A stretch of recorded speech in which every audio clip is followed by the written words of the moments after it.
días, jóvenes y señoritas. Les mando un cordial saludo de parte de mi persona, Luis Ángel Mamani, y conjuntamente con mi compañero John Abraham Huerta González. Somos estudiantes del Instituto de Educación Superior Tecnológico Público de Cepita, de la carrera de Contabilidad, conjuntamente con la Unidad Didáctica Contabilidad Gubernamental, a cargo de la CPC Eliana Zucapuca Flores. Y nosotros daremos a explicar sobre el tema Ley General del Sistema Nacional de Tesorería, que viene a ser Ley número 28693. Continuando con el tema, el Sistema Nacional de Tesorería, en lo cual significa es el conjunto de normas, procedimientos, técnicas e instrumentos. Y esto viene a ser donde son instrumentos orientados a la administración de los fondos públicos en las entidades y organismos del sector público, cualquiera que sea fuente del financiamiento. Y esto se rige por el principio de unidad de caja y economía en dos formas. Y como lo primero, tenemos la primera forma, que es en el nivel central. En el nivel central está formado por la Dirección General del Endeudamiento y Tesoro Público del Ministerio de Economía y Finanzas.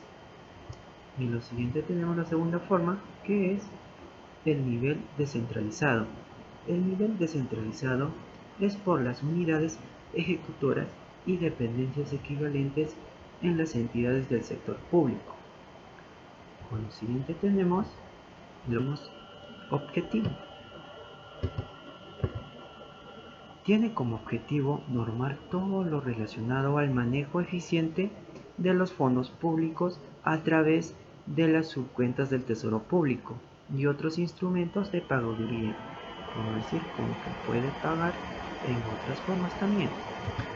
En lo siguiente tenemos que el Sistema Nacional de Tesorería proviene de la economía y se utiliza para designar a aquellos recursos o elementos que un Estado tiene para hacer frente a diferentes actividades, acciones o medidas que busque llevar a cabo. Y en lo siguiente tenemos que el Sistema Nacional de Tesorería tiene a su cargo la responsabilidad, donde podemos ver que tiene 3 responsabilidades de su cargo. Y empezamos con la primera. La primera responsabilidad que tiene es determinar la cantidad de los ingresos. Esto vendría a ser programación financiera, donde también puede captar fondos de recaudación. Y continuamos con la segunda responsabilidad, que vendría a ser el pagar. Y esto significa que cada cuenta debe pagar a su vencimiento las obligaciones de la entidad. Y esto vendría a ser su procedimiento de pago. Con lo siguiente tenemos la tercera responsabilidad, es otorgar fondos o pagar la adquisición de bienes y servicios de la entidad, donde las cuentas y subcuentas bancarias solo pueden abrirse, manejarse y cerrarse por la autorización de la dirección, así como la aplicación de los fondos públicos. Y con lo siguiente tenemos son los principios regulatorios, donde tenemos el primero, que vendría a ser unidad de caja. La unidad de caja, en este principio, que toda entidad estatal tiene un solo órgano que se encarga de la gestión o manejo de los fondos de financiamiento y gasto de dicha entidad. Y con la segunda tenemos que es economicidad. Es mediante este principio la administración y posterior uso de los fondos estatales se deben a realizar de manera eficiente. Con la tercera tenemos la veracidad. Toda operación que se realice en la unidad de caja deberán tener necesariamente la documentación pertinente que certifique la veracidad de la operación. Y como cuarto tenemos la oportunidad. La oportunidad es las entidades del sector público están obligadas a realizar los respectivos depósitos en las cuentas pertinentes, respetando siempre los pasos a fin de contar con los saldos reales y disponibles en cualquier momento. Y como quinto tenemos la programación. La programación son los ingresos y los gastos que deben proyectar con anticipación para poder prever la disposición de los excedentes o de ser en el caso financiero o financiación. Pero nosotros podemos decir que en la programación los ingresos y los gastos deben proyectarse a fin con una anticipación siempre. Y como último tenemos la seguridad. La seguridad es con respecto a la documentación que sustentan las operaciones, los sujetos que hacen uso o disponen de fondos, y estos se deben reunir la suficiente documentación o pruebas que concurren en la ejecución del gasto. Y con lo siguiente tenemos etapas de la ejecución del ingreso, donde tenemos dos etapas. Y la primera etapa es determinación. Y la segunda etapa vendría a ser la percepción. Y con lo siguiente veremos qué es lo que significa la determinación. La determinación en esta etapa es indispensable identificar y registrar las condiciones y plazos en que se habrá de producir la percepción o recaudación de los fondos públicos. Y con lo siguiente tenemos la percepción o debemos decir la recaudación, donde en esta etapa es la que se hace efectiva la cobranza, la recepción o depósito en las cuentas respectivas de los fondos previamente determinados. Ojo, pero aquí tenemos que en el depósito del producto de la recaudación debe efectuarse dentro de las 24 horas de su percepción. Y dada la dicha de ambas etapas del ingreso se registran en el SIAF, que vendría a ser Sistema Integrado de Administración Financiera. Y esto viene afectando la correspondiente cadena del ingreso. Con lo siguiente tenemos fondos públicos. Los fondos públicos son todos los recursos financieros de carácter tributario y no tributario que se generan, y esto obtienen u originan en la producción o prestación de bienes y servicios que las realizan de acuerdo a la ley.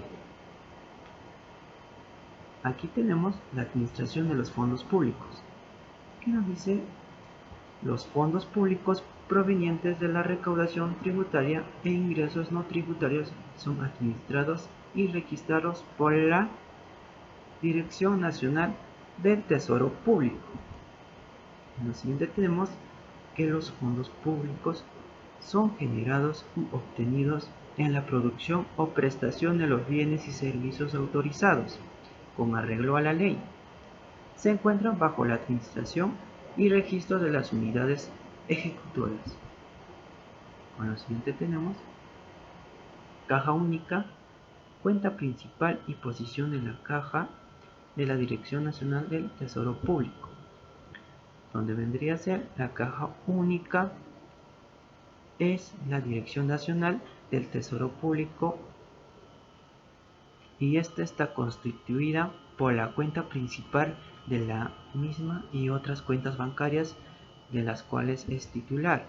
Y con lo siguiente tenemos no forman parte de la caja única las cuentas bancarias de salud y aquellas entidades constituidas como personas jurídicas de derecho público y privado facultadas a desarrollar la actividad empresarial del Estado.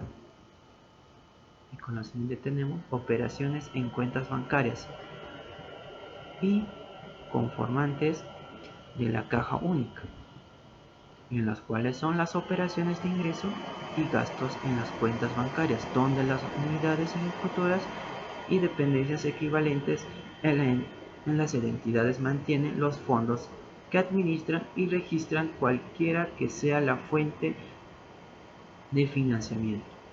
Se sujetan a las normas y procedimientos que determina la Dirección Nacional del Tesoro Público.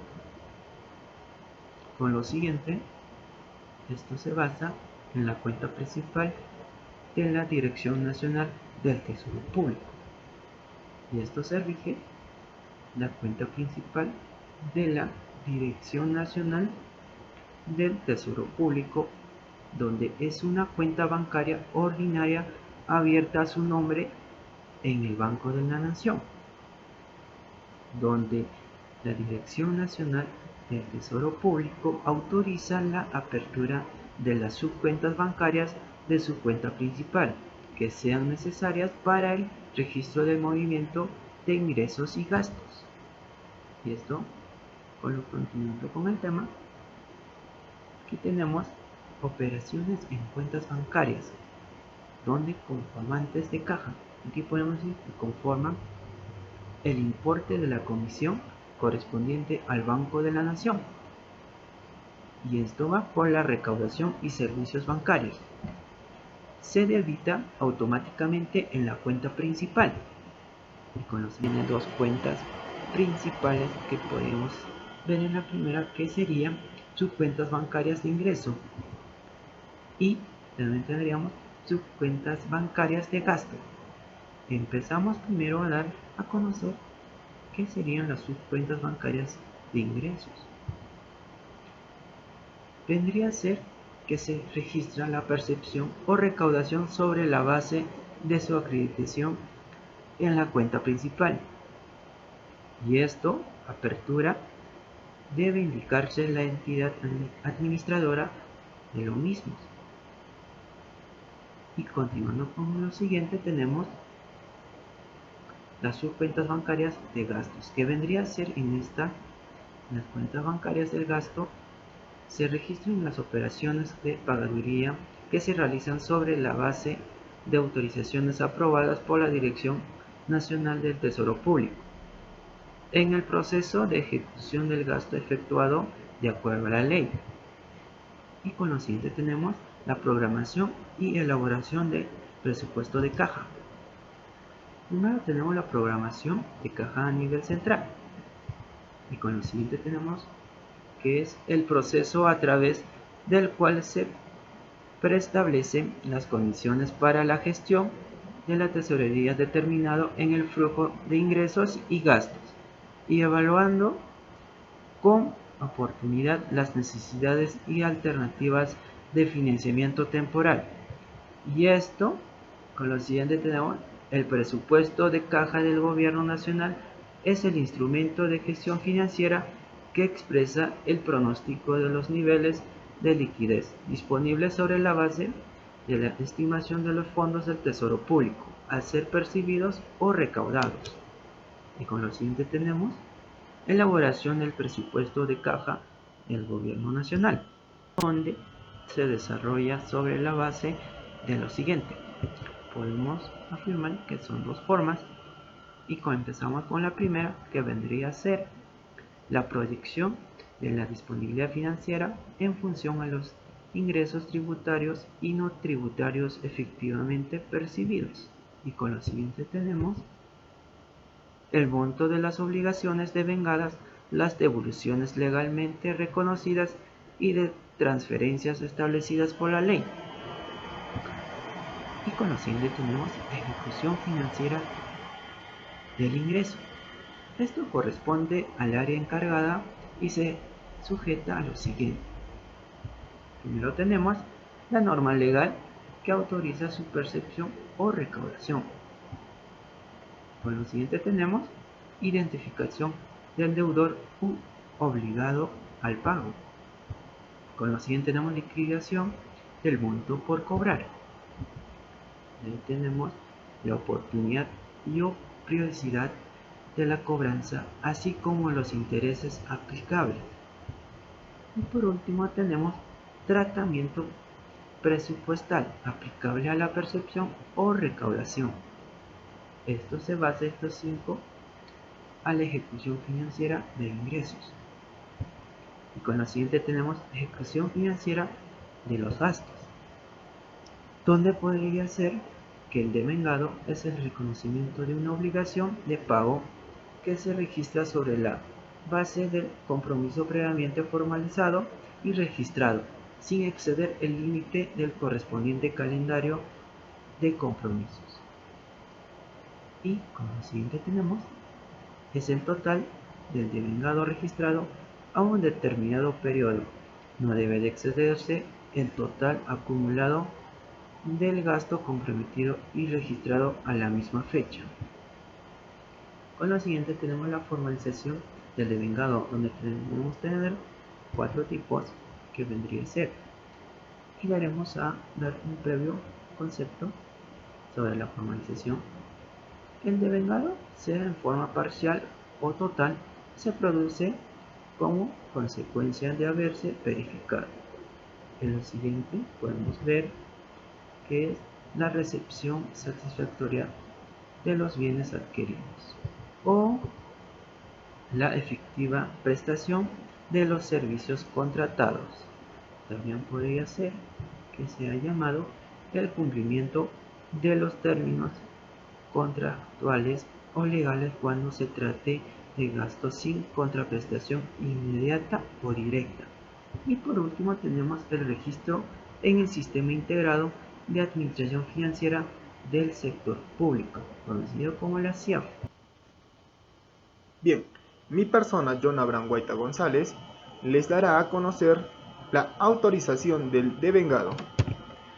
La autorización para el reconocimiento de los devengados es competencia del Director General de Administración, en la cual la unidad ejecutora, el funcionario a quien se le delega esta facultad de manera expresa, el Director General de Administración, establece los procedimientos de la documentación sustentatoria de la obligación a cancelar.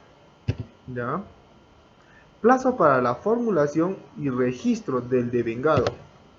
Tenemos, se puede efectuarse el devengado en un periodo posterior siempre y cuando dicho devengado se registre en el CIAF dentro del plazo de 90 días calendarios siguiente a la fecha del registro de compromiso.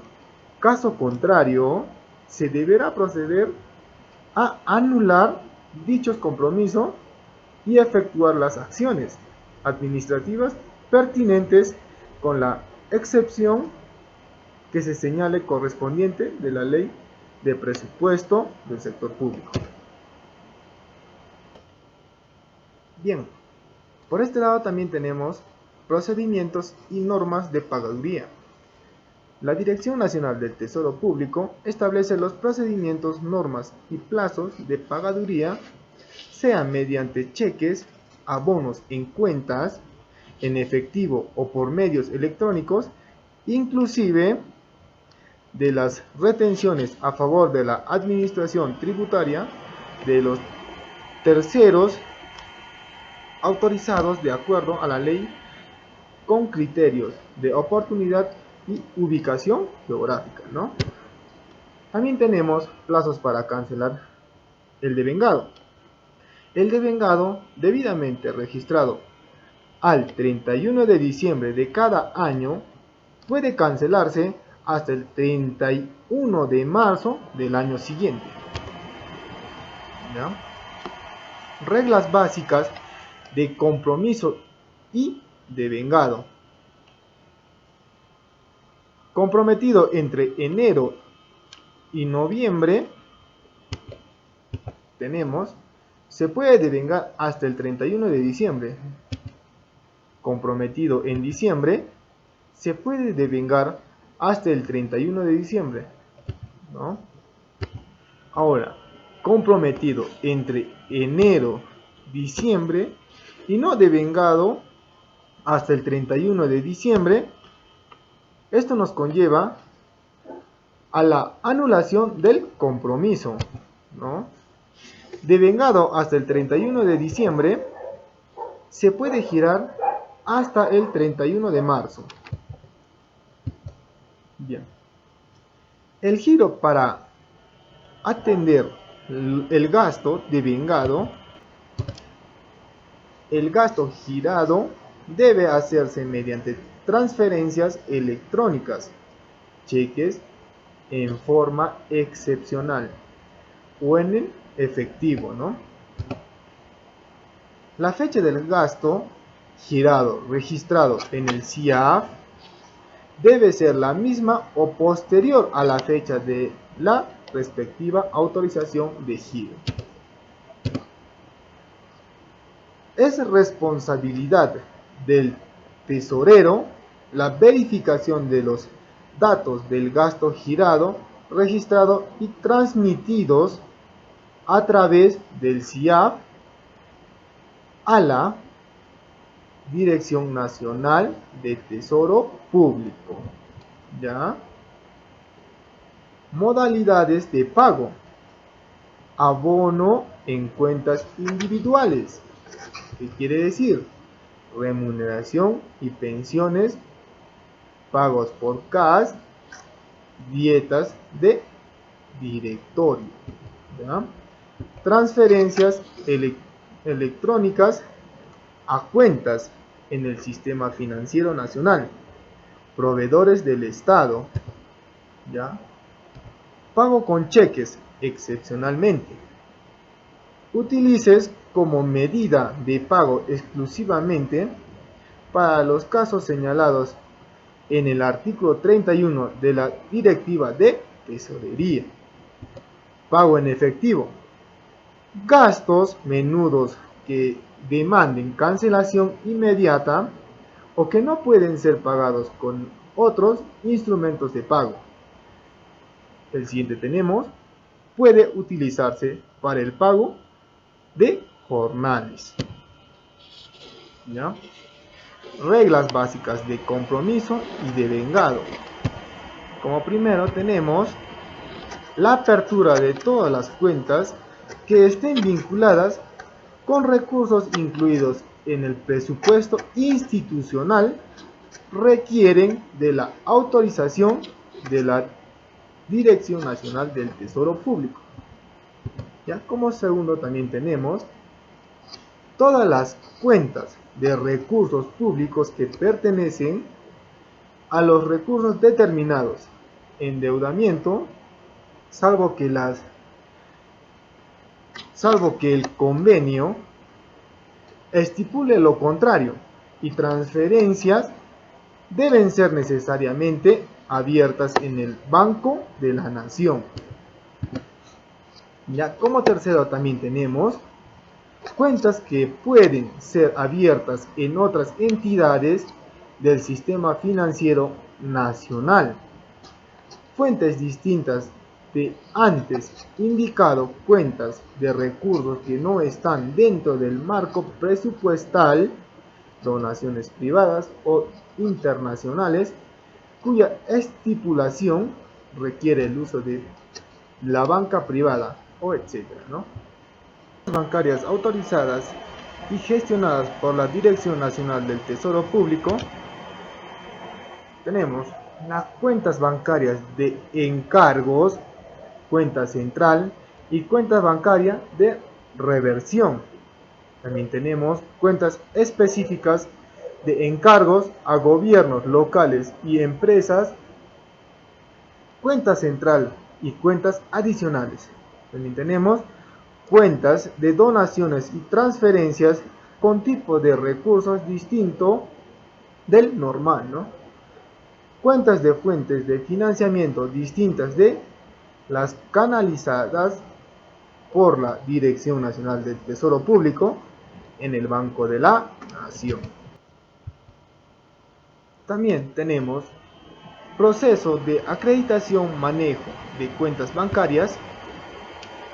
Tenemos como primero documentos presentados a Dirección Nacional del Tesoro Público, oficio y resolución que designan responsables para el manejo de cuentas. ¿No?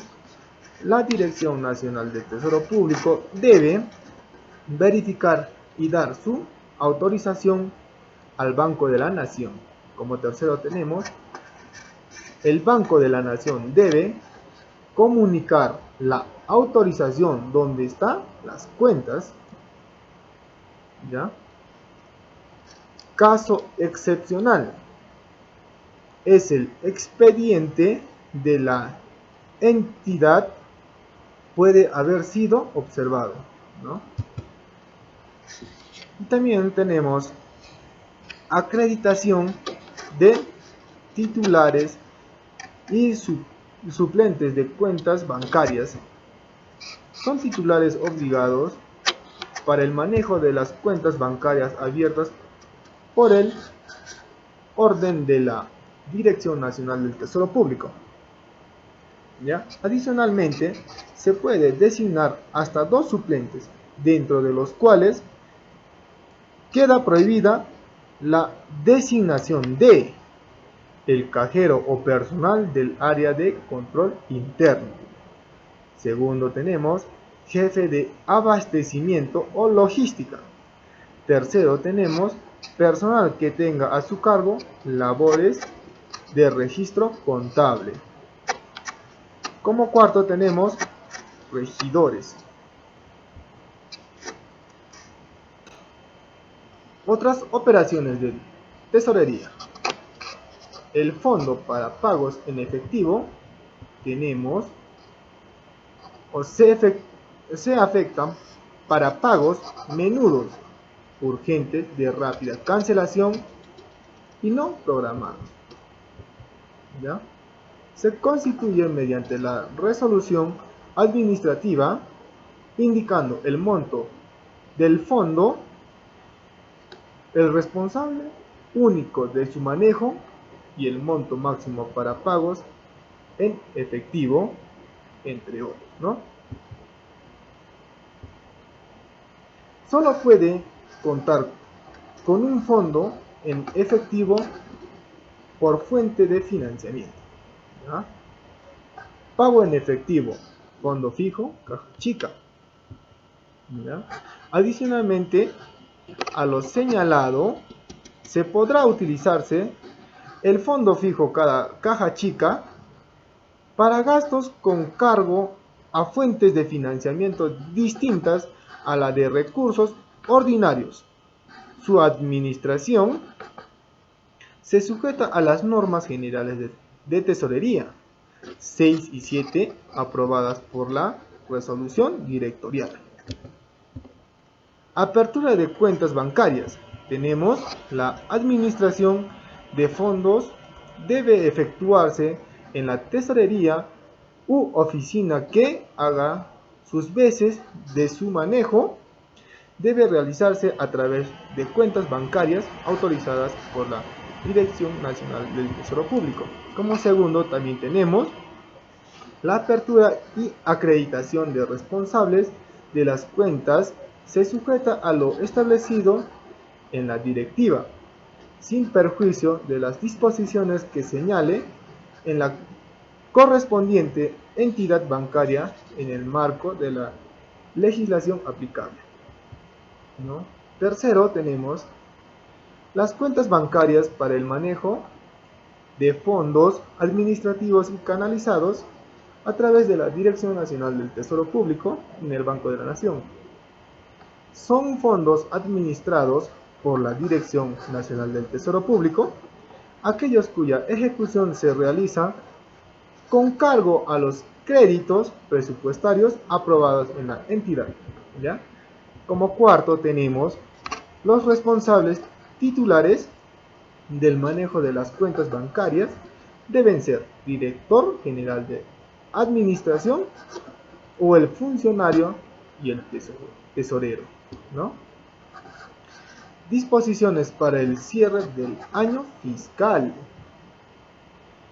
Esto nos dice los titulares de las cuentas bancarias por toda la fuente de financiamiento debe efectuar la conciliación de sus movimientos y saldos al 31 de diciembre de cada año fiscal y solicitar al Banco de la Nación la regularización de operaciones no autorizadas que afectan dichos saldos, ¿no?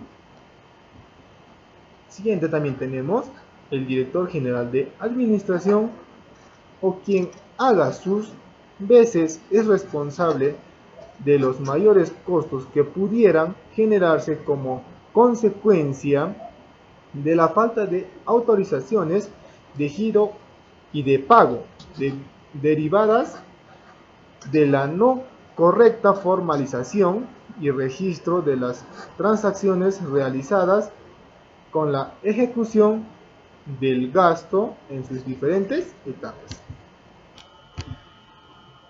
El decreto legislativo número 1441 ha sido derogado por nuestro presidente Martín Alberto Vizcarra Cornejo, ¿ya?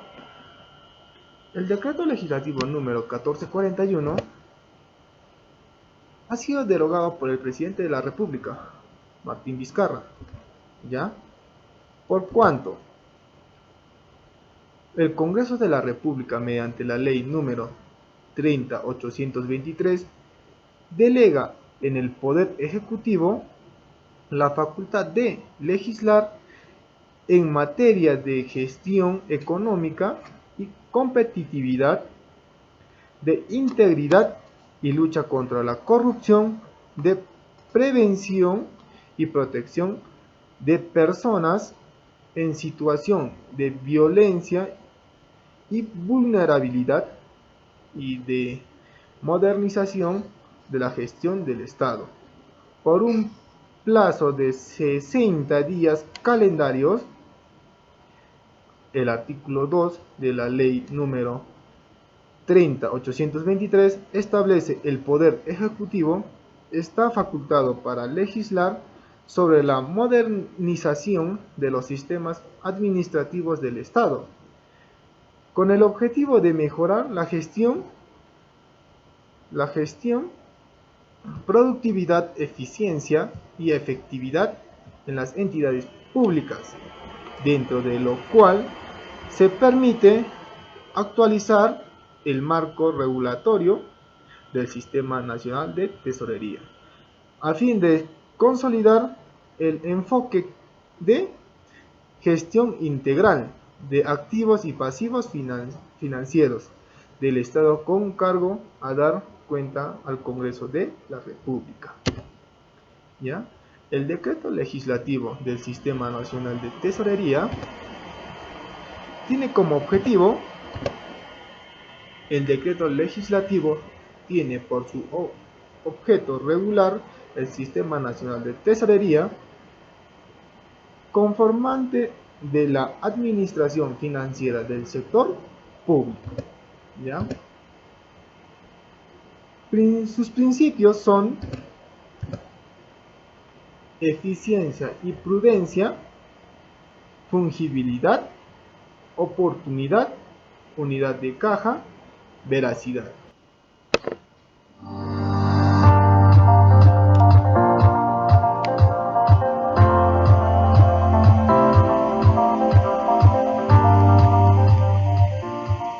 Muchísimas gracias, mis amigos y amigas oyentes, por la atención prestada. No se olviden de dejarle like al video y suscribirse al canal y activando la campanita. Con todos ustedes, mi persona, Luis Ángel, Mi persona, Jonah Blanc. les deseamos un grandioso día y muchas gracias de todo corazón. Nos vemos hasta la próxima. Bien, amigo.